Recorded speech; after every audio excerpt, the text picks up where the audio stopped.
विधानसभा का चुनाव 2025 में होने वाला है। ऐसे में तमाम राजनीतिक दलों ने न सिर्फ तैयारी शुरू कर दी है बल्कि साथ साथ उन मुद्दों पर काम करना भी शुरू कर दिया है जिनके सहारे वे जनता के बीच जाकर वोट मांगने जाएंगे। जहां सत्ताधारी दल नीतीश कुमार के सुशासन काल के विकास कार्यों और रोजगार के साथ साथ अन्य विकास योजनाओं को जनता को बताने में लगी है, वहीं विरोधी दल भी युवाओं से जुड़े मुद्दे को उठाने की तैयारी में है। दरअसल इस बार बिहार में विपक्ष के नेता यूपी के पूर्व सीएम अखिलेश यादव की राह पर चलते दिखाई दे रहे हैं। बात चाहे तेजस्वी यादव की हो, प्रशांत किशोर की और पप्पू यादव की, सभी अखिलेश यादव की तरह युवाओं के मुद्दे को अपना चुनावी हथियार बनाना चाहते हैं।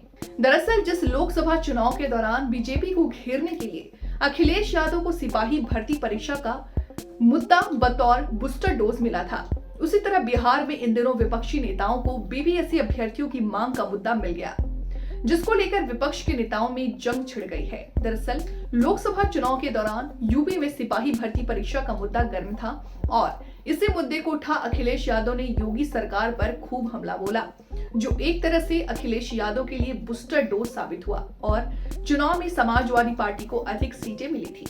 बिहार में भी बीपीएससी का मुद्दा बेहद गर्म है। छात्र बीपीएससी परीक्षा में गड़बड़ी का आरोप लगा करके लगातार आंदोलन कर रहे हैं। अब ये मुद्दा न सिर्फ बिहार बल्कि राष्ट्रीय स्तर पर भी तब गर्मा गया। इस मुद्दे को राहुल गांधी, प्रियंका गांधी से लेकर तेजस्वी यादव, प्रशांत किशोर और पप्पू यादव तक एक तरह से बूस्टर डोज के रूप में इस्तेमाल करना चाह रहे हैं। बीपीएससी अभ्यर्थियों का हीरो बनने के लिए इन तीनों के बीच जंग छिड़ी है। बीपीएससी वाले मुद्दे को लेकर के तेजस्वी यादव, प्रशांत किशोर और पप्पू यादव तीनों पूरी तरह से मुखर हैं और खुलकर छात्रों का समर्थन कर रहे हैं। ये तीनों नेता आंदोलन करने वाले छात्रों के साथ कदम से कदम मिलाकर आंदोलन को और धार दे रहे हैं। इस मुद्दे के बहाने तीनों नेता नीतीश सरकार को घेरने का काम कर रहे हैं। हालांकि हैरान करने वाली बात यह है कि बूस्टर डोज लेने के चक्कर में ये तीनों नेता आपस में ही एक दूसरे पर हमलावर हैं। तेजस्वी यादव प्रशांत किशोर पर तो प्रशांत किशोर तेजस्वी यादव पर राजनीति करने का आरोप लगाकर निशाना साध रहे हैं। वहीं पप्पू यादव भी इस लड़ाई को त्रिकोणीय बना रहे हैं और इसके पीछे वजह भी है। बिहार के राजनीतिक पंडित कहते हैं कि बिहार में युवाओं की संख्या और उनके वोट का महत्व राजनीतिक दल बहुत अच्छे से जानता है। तेजस्वी यादव ने रोजगार का मुद्दे का असर 2020 के विधानसभा चुनाव में देख ही लिया। वहीं पीके और पप्पू यादव को भी युवा वोटर की ताकत का अंदाजा है। इसी वजह से बीपीएससी के मुद्दे को उठा युवाओं को बड़ा मैसेज देने की कोशिश कर रही है। इस दौरान तीनों नेताओं में छात्रों के बीच आगे रहने की एक तरह जंग से छिड़ी हुई है।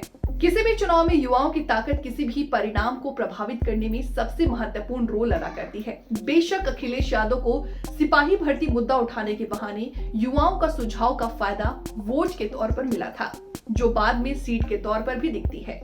ऐसे में बिहार में बीपीएससी जैसे मुद्दे को कैसे तेजस्वी, प्रशांत किशोर और पप्पू यादव जैसे नेता हाथ से जाने देंगे।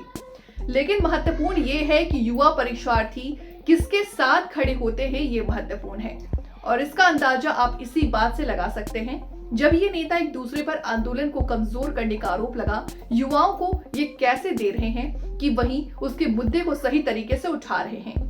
लेकिन सबसे महत्वपूर्ण ये है कि नीतीश सरकार ने भी चुनावी साल में इस मुद्दे को शांत करने के लिए पहल शुरू कर दी। बिहार चीफ सेक्रेटरी ने बातचीत की पहल शुरू कर दी है और कोई हैरानी की बात नहीं होगी जब सरकार आंदोलन को देखते हुए बहुत जल्द कोई बड़ा फैसला लेती नजर आएगी, क्योंकि चुनावी साल में सरकार युवाओं को नाराज करने का जोखिम नहीं उठा सकती है।